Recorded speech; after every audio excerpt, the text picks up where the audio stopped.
Hi friends, ನಿಮ್ಮೆಲ್ಲರಿಗೂ ಕೂಡ ನಿಮ್ಮದೇ ಆಗಿರತಕ್ಕಂಥ ಯೂಟ್ಯೂಬ್ ಚಾನಲ್ ಸ್ಟಡಿ ವಿತ್ ಪರಶುರಾಮ್ಗೆ ಸ್ವಾಗತ ಅಂತ ಹೇಳ್ತಾ ಇಂದಿನ ವಿಡಿಯೋದಲ್ಲಿ ನಾನು 9ನೇ ತರಗತಿ ಕೋರ್ ವಿಷಯ ವಿಜ್ಞಾನ ಭಾಗ 1ರ ಮೊದಲ ಪಾಠ ನಮ್ಮ ಸುತ್ತಮುತ್ತಲಿನ ದ್ರವ್ಯಗಳು ಈ ಪಾಠದ LBAದಲ್ಲಿರ್ತಕ್ಕಂಥ ಒಂದು 20 ಮಾರ್ಕ್ಸ್ ಕ್ವಶನ್ ಪೇಪರ್ನ ನೋಡೋಣ.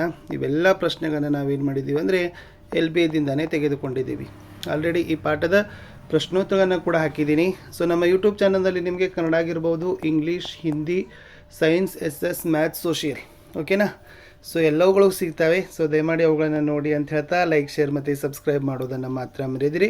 ಈ ಕ್ವಶನ್ಸ್ ತುಂಬ ಇಂಪಾರ್ಟೆಂಟ್ ಇದ್ದಾವೆ, ನೋಡ್ಕೊಂಡು ಹೋಗಿ. ರಿಪೀಟ್ ಆಗೋ ಚಾನ್ಸಸ್ ತುಂಬಾ ಇದ್ದಾವೆ. 20 ಮಾರ್ಕ್ಸ್ ಪೇಪರ್ ಇದೆ.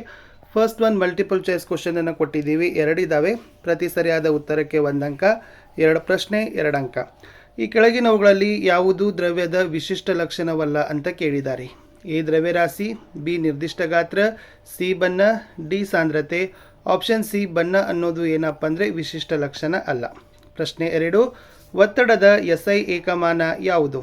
A pascal, B Newton, C joule, D kelvin. So ಒತ್ತಡದ SI ಏಕಮಾನ ಪ್ಯಾಸ್ಕಲ್ ಅಂತ ಬರ್ತದೆ. ಇನ್ನು 1 ಮಾರ್ಕರ್ದು 3 ಕ್ವಶನ್ಸ್ ಹಾಕಿದ್ದೀವಿ. ಪ್ರತಿ ಸರಿಯಾದ ಉತ್ತರಕ್ಕೆ 1 ಅಂಕ, 3 ಪ್ರಶ್ನೆ 3 ಅಂಕ. ಪ್ರಶ್ನೆ 3, ದ್ರವ್ಯ ಅಂದರೆ ಏನು? ಸ್ಥಳವನ್ನು ಆಕ್ರಮಿಸುವ ಮತ್ತು ದ್ರವ್ಯರಾಶಿಯನ್ನು ಹೊಂದಿರುವ ವಸ್ತುಗಳಿಗೆ ದ್ರವ್ಯ ಅಂತಾನೆ ಕರೆಯೋದು. ಪ್ರಶ್ನೆ 4, ತಾಪದ ಅಂತಾರಾಷ್ಟ್ರೀಯ ಏಕಮಾನವನ್ನು ತಿಳಿಸಿ ಅಂತ ಕೇಳಿದ್ದಾರೆ. ಸೊ ತಾಪದ ಅಂತಾರಾಷ್ಟ್ರೀಯ ಏಕಮಾನ ಕೆಲ್ವಿನ್ ಕೆ ಅಂತ ಹೇಳ್ತಾರೆ. ಪ್ರಶ್ನೆ 5, ಸಮಯ ಕಳೆದಂತೆ ನ್ಯಾಫ್ಥಲಿನ್ ಗುಳಿಗೆಗಳು ನಿಶ್ಶೇಷವಾಗಿ ಮಾಯವಾಗ್ತವೆ ಏಕೆ? ಏಕೆಂದರೆ ಈ ನ್ಯಾಫ್ಥಲಿನ್ ಗುಳಿಗೆಗಳು ಉತ್ಪತ್ತನ ಕ್ರಿಯೆಗೆ ಒಳಗಾಗ್ತವೆ. ಸೊ ಹೀಗಾಗಿ ಸಮಯ ಕಳೆದಂತೆ ಅವು ಏನಾಗ್ತವಪ್ಪ ಅಂದ್ರೆ ನಿಶ್ಶೇಷವಾಗಿ ಮಾಯವಾಗ್ತವೆ ಅನ್ನೋದನ್ನು ನೀವು ಬರಿಬೇಕು. ಇನ್ನು 2 ಅಂಕದ 4 ಪ್ರಶ್ನೆಗಳಿದ್ದಾವೆ. ಪ್ರತಿ ಸರಿಯಾದ ಉತ್ತರಕ್ಕೆ 2 ಅಂಕ, 4 ಪ್ರಶ್ನೆ 8 ಅಂಕ. ಪ್ರಶ್ನೆ 6, ದ್ರವ್ಯದ ಕಣಗಳ ಗುಣಲಕ್ಷಣಗಳನ್ನು ಪಟ್ಟಿ ಮಾಡಿ. 1ನೇದು, ದ್ರವ್ಯವು ಸಣ್ಣ ಕಣಗಳಿಂದ ಮಾಡಲ್ಪಟ್ಟಿದೆ. ದ್ರವ್ಯದ ಕಣಗಳ ಮಧ್ಯೆ ಖಾಲಿ ಸ್ಥಳಾವಕಾಶಗಳು ಕಂಡುಬರ್ತವೆ. ದ್ರವ್ಯದ ಕಣಗಳು ಪರಸ್ಪರ ಆಕರ್ಷಿಸ್ತವೆ ಅನ್ನತಕ್ಕಂಥ ಪಾಯಿಂಟ್ಸನ್ನು ನೀವು ಬರಿಬೇಕು.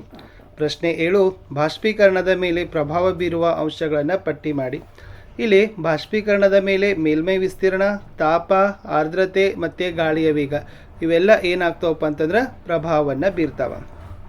8ನೇ ಪ್ರಶ್ನೆ ಕೇಳಿದರೆ, ಬೇಸಿಗೆಯಲ್ಲಿ ನಾವು ಎಂಥ ಬಟ್ಟೆಗಳನ್ನು ಧರಿಸಬೇಕು ಅಂತ ಕೇಳಿರೋದು.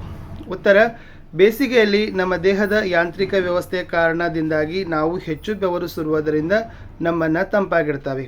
ಬೆವರು ಸುತ್ತಲಿನ ಶಕ್ತಿ ಅಥವಾ ದೇಹದ ಉಷ್ಣವನ್ನು ಬಳಸಿಕೊಂಡು ಆವಿಯಾಗ್ತದೆ. ದೇಹದಿಂದ ಬಿಡುಗಡೆಯಾದ ಶಾಖಶಕ್ತಿ ಆವಿಕರಣ ಗುಪ್ತೋಷ್ಣಕ್ಕೆ ಕಾರಣವಾದ ಶಾಖಶಕ್ತಿಗೆ ಸಮವಾಗ್ತದೆ.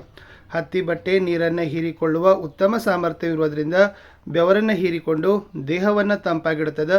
ಸೊ ಹೀಗಾಗಿ ಬೇಸಿಗೆಯಲ್ಲಿ ನಾವು ಹತ್ತಿ ಬಟ್ಟೆಗಳನ್ನೇ ಧರಿಸಬೇಕು. ಕೆಳಗಿನ ತಾಪಗಳನ್ನು ಸೆಲ್ಸಿಯಸ್ಗೆ ಪರಿವರ್ತನೆಯನ್ನು ಮಾಡಬೇಕು. ಓಕೆ, ಸೊ ಫಸ್ಟ್ ಒನ್ ಏನು ಕೇಳಿದ್ದಾರೆ ಅಂತಂದರೆ 300 K ಅಂತ ಇದೆ.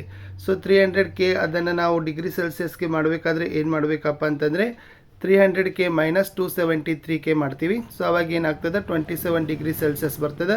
ಇದು ಏನಪ್ಪ ಅಂತಂದರೆ ಡಿಗ್ರಿ ಸೆಲ್ಸಿಯಸ್ಗೆ ಪರಿವರ್ತನೆ. ಅದೇ ಥರ 273 K ಅದ. 273 K ಮೈನಸ್ 273 K 0 ಬರ್ತದೆ. 0 ಡಿಗ್ರಿ ಸೆಲ್ಸಿಯಸ್ ಅಂತ ಬರೀಬೇಕು. 3 ಮಾರ್ಕರ್ ಕ್ವಶನ್, ಘನ, ದ್ರವ ಮತ್ತು ಅನಿಲಗಳ ನಡುವಿನ ವ್ಯತ್ಯಾಸಗಳನ್ನು ಪಟ್ಟಿ ಮಾಡಿ. ಇದು ಇಂಪಾರ್ಟೆಂಟ್ ಇದೆ. ಘನಗಳಲ್ಲಿ ನಿರ್ದಿಷ್ಟ ಆಕಾರ, ಸುತ್ತಳತೆ, ಸ್ಥಿರ ಗಾತ್ರ ಇದೆ. ದ್ರವದಲ್ಲಿ ನಿರ್ದಿಷ್ಟ ಆಕಾರ ಇಲ್ಲ, ಆದರೆ ನಿರ್ದಿಷ್ಟ ಗಾತ್ರ ಇದೆ. ಅನಿಲದಲ್ಲಿ ನಿರ್ದಿಷ್ಟ ಆಕಾರನೂ ಇಲ್ಲ, ಗಾತ್ರನೂ ಇಲ್ಲ. ಘನದಲ್ಲಿ ಕಣಗಳ ನಡುವಿನ ಅಂತರ ಅತ್ಯಂತ ಕಡಿಮೆ ಇರ್ತದೆ. ದ್ರವದಲ್ಲಿ ಕಣಗಳ ನಡುವಿನ ಅಂತರ ಹೆಚ್ಚಾಗಿರ್ತದೆ. ಅನಿಲದಲ್ಲಿ ಕಣಗಳ ನಡುವಿನ ಅಂತರ ತುಂಬಾ ಹೆಚ್ಚಿರ್ತದೆ. ಇನ್ನು ಘನದಲ್ಲಿ ಕಣಗಳ ನಡುವಿನ ಆಕರ್ಷಣಾ ಬಲ ಅತ್ಯಂತ ಪ್ರಬಲವಾಗಿರ್ತದೆ. ದ್ರವದಲ್ಲಿ ಕಣಗಳ ನಡುವಿನ ಆಕರ್ಷಣಾ ಬಲ ಕಡಿಮೆ ಆಗಿರ್ತದೆ. ಅನಿಲದಲ್ಲಿ ಕಣಗಳ ನಡುವಿನ ಆಕರ್ಷಣಾ ಬಲ ತುಂಬಾ ಕಡಿಮೆ ಆಗಿರ್ತದೆ. ಇದು ವೆರಿ ಇಂಪಾರ್ಟೆಂಟ್ ಅದ. ನಿಮ್ಮ ಎಕ್ಸಾಮ್ಗೂ ಕೂಡ ಏನು ಮಾಡ್ತಾರಪ್ಪ ಅಂದರೆ ಸೊ ಇದು ಮೇನ್ ಆಗಿ ಕೇಳ್ತಕ್ಕಂಥದ್ದು. ಚಿತ್ರಕ್ಕೆ ಬರೋಣ. ಅಮ್ಯೋನಿಯಂ ಕ್ಲೋರೈಡ್ನ ಉತ್ಪತ್ತನದ ಚಿತ್ರ ಬರೆದು ಭಾಗಗಳನ್ನು ಗುರುತಿಸಿ ಅಂತ ಕೇಳಿದ್ದಾರೆ. ಇದು ನೀಟಾಗಿ ಪ್ರಾಕ್ಟೀಸ್ ಮಾಡಿ ಬರ್ತಕ್ಕಂಥ ಚಾನ್ಸಸ್ ತುಂಬಾ ಇದೆ. ಮಧ್ಯಸಾರ ದೀಪ, ಪಿಂಗಾಣಿ ಪಾತ್ರೆ, ಘನೀಕರಣ ಹೊಂದಿದ ಅಮೋನಿಯಂ ಕ್ಲೋರೈಡ್ ತಲೆ ಕೆಳಗಾದ ಆಲಿಕೆ, ಹತ್ತಿಯ ಉಂಡೆ, ಅಮೋನಿಯಂ ಕ್ಲೋರೈಡ್ನ ಆವಿ ಅಂತ ಇದೆ. ಸೊ ಇದನ್ನು ಕೂಡ ನೀಟಾಗಿ ಚಿತ್ರ ಪ್ರಾಕ್ಟೀಸ್ ಮಾಡಿ ಭಾಗಗಳನ್ನು ಗುರುತಿಸಿ. ಒಟ್ಟಾರೆಯಾಗಿ LBAದಲ್ಲಿನ ಆಲ್ಮೋಸ್ಟ್ ಎಲ್ಲ ಪ್ರಶ್ನೆಗಳನ್ನ ನೀವು ಓದ್ಕೊಂಡು ಹೋಗಲೇಬೇಕು.